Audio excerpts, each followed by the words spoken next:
Firefighters in Hong Kong are working to reach anyone who may still be trapped in that high-rise apartment complex that caught fire. At least 55 people have been killed and nearly 300 others are still unaccounted for. Crews say extreme temperatures inside the buildings and falling debris are making it difficult to get to survivors. But they did manage to rescue an elderly man today from the 31st floor of one of the buildings. Hong Kong Chief Executive John Lee has ordered inspections of all housing estates undergoing significant renovations in the city. CNN's Hanako Montgomery joins us now live from Hong Kong. And Hanako, so disturbing. I mean, now more than 24 hours, firefighters still battling those flames. What is the latest on that effort and, of course, this evacuation process with nearly 300 people still? Okay, guys, welcome to the video. Before the correspondent gets to talking and giving us more information. So in Hong Kong, there was a massive fire at several residential buildings. A catastrophe, really. They're saying, at least 55 dead, which, I know of today is like over 100. And they're saying, 300 missing. Hopefully they're able to find some missing that are alive. Um, they did say that they rescued a guy from the 31st floor, which is pretty high up. 31 floors, 31 or 34. But that's pretty high up in the air. And for the type of flames that were, I seen like pictures of it before I decided to do this video. The whole thing was engulfed in flames. And they're saying extreme temperatures are, excuse me, they're saying extreme temperatures are, preventing firefighters from really being able to go in and rescue and stuff like that. And they were saying that this building was under renovation, so, and then they were saying this building is made of bamboo as well.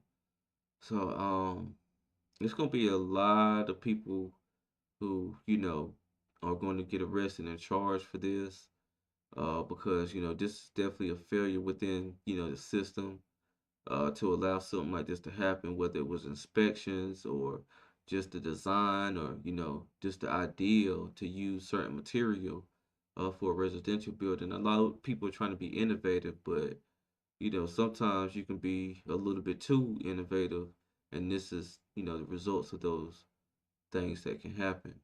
I'm gonna let the correspondent, give her spiel and come back with a little bit more reaction. Still missing. Yeah, Rosemary, the latest that we are hearing is that at least 300 people still remain unaccounted for. And of course, there is fear that they might be stuck in some of those higher floors in the skyrise just behind me. In fact, I'm just going to step out of frame here, Rosemary, because I want to show you that the fire is actually still ablaze. I mean, from my vantage point, you see at least 5 water hoses trying to extinguish the flames that are still ripping and tearing through these sky rises. In fact, you see huge white and black plumes of smoke also emitted from these buildings, and some of these facades are just completely blackened, completely charred. And Rosemary, I don't know if you can see this, but down below me there are dozens of fire trucks as well. Local authorities, of course, also police officers and firefighters just responding, trying to again rescue the individuals who are feared to be still stuck inside. Now, Rosemary, of course, this is extremely devastating and heartbreaking for the entire city, but of course also for the individuals who call these buildings home. We heard from one individual who spoke about just how heartbreaking the situation is. Listen to this. We bought this building more than 20 years ago. All of our belongings were in this apartment, and now that it is all burned like this, what's left? There's nothing left. What are we supposed to do? What we hope most is that the government will help us solve this problem. We don't have any other requests. Just hope that the government can help us resolve it. And Rosemary, again, there is an investigation currently to identify the exact cause of this fire. But again, of course, it's extremely devastating for the many individuals who lived in these buildings. Rosemary. All right. So, as you heard, man, sending prayers to them because, it's it's rough. When all your belongings and stuff like that is burned in a fire. And I remember, several years ago when my mother's home, it burnt down, and we lost all type of like memories and stuff like that, and pictures, and you know, it's a horrible thing, man. You're displaced. Uh, hopefully the government has some type of um procedural structure there to where these people and these families are able to get some type of assistance at this time. I'm not too familiar on all those type of public programs and stuff like that within Hong Kong. That's a place that I definitely planned on visiting and stuff like that. So this is definitely a catastrophe, and I mean, as you see, the buildings are just gone, and the only thing they can do really is demolish those buildings, and as they were saying, fires are still burning. Because I mean, it's a very, very large structure. Um, they say that there may be people still stuck up in the higher areas, and hopefully, they were able to survive. But that's a lot of inhaling a lot of smoke, and burning building material and stuff like that. I got another video. I'm gonna just play that real quickly and get another perspective here. Firefighters in Hong Kong have found dozens of bodies as they continue to search the burned wreckage of a high-rise complex. At least 128 people are confirmed to have died, with hundreds still missing. Investigators have arrested 8 people in relation to renovation work going on at the complex at the time of the fire. What do you do? How do you spend your time when you've just lost everything? It is the unhappy dilemma for thousands today in Hong Kong. The silence was heavy as the families were let out from identifying their dead. A grim procession of grief.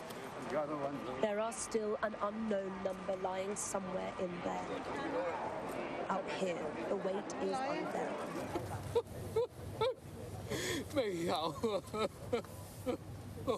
We meet Mr. Law, whose elderly parents lived 27 floors up.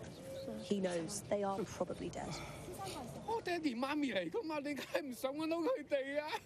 They're my mum and dad. Why wouldn't I want to find them? I pray they're still alive. But even if they're dead, I just want to know the news. Just let me know if they're really gone. Then I won't be so nervous and panicked. I haven't been able to sleep at all, and I can't eat. He has a question for Hong Kong's leader. I want to ask John Lee, what are you actually doing? All you did was wander around and hold press conferences. What about us? I have no way of making inquiries. There are more people here today, the needy spanning all ages. But there is a new wariness too, a sense they're on heightened alert. The key focus here is, of course, the plight of the survivors, and there is still this terrible grief, but there is a sense too that the mood is slightly shifting. There's a tension, an anxiety, even an anger, a quiet belief that perhaps Hong Kong's system has let its people down. There is fury aimed at the construction firm accused of cutting corners, but they are not the only target. Many here insist the authorities also battered away their concerns. Just listen to the levels of distrust. There are many ongoing renovation projects. There have been problems with the building for decades, and the government knows it. In every case, there are criticisms, but the criticisms are always suppressed. Do you believe that corruption has been involved here? Absolutely. Okay, so as you heard, several accounts, man, just praying for these guys, because this is a horrible way to lose loved ones, a horrible way to die. And they were saying that the construction company who were doing the renovations on this building, they were cutting corners and stuff like that. And this is an example of how you shouldn't be able to do that. especially when people's lives are at hand, and especially with a structure that's that high up in the air, and the material that the structure is said to have been made of. It's like, you can't cut any corners. You have to make sure that the structure is safe, and that, the people in that structure are going to be safe. Um, and it, honestly, man, it kind of scares me away from living in high rises and stuff like that, or, the very, very top, because it's just like, if fire happens at the bottom, you're pretty much stuck. Unless they have, a concrete evacuation plan. So, you know, um, we'll get a lot more information in the coming days and weeks on this, and see, what more we can pull from it. Very, very horrible tragedy going on in Hong Kong. And just praying, because it's people of all ages that's affected by this. So just praying for them, and we'll have to wait and see, what more information we can get out of Hong Kong. Again, if you like my content, make sure you like, comment, and subscribe to my channel. And this is Justin Paul. Peace.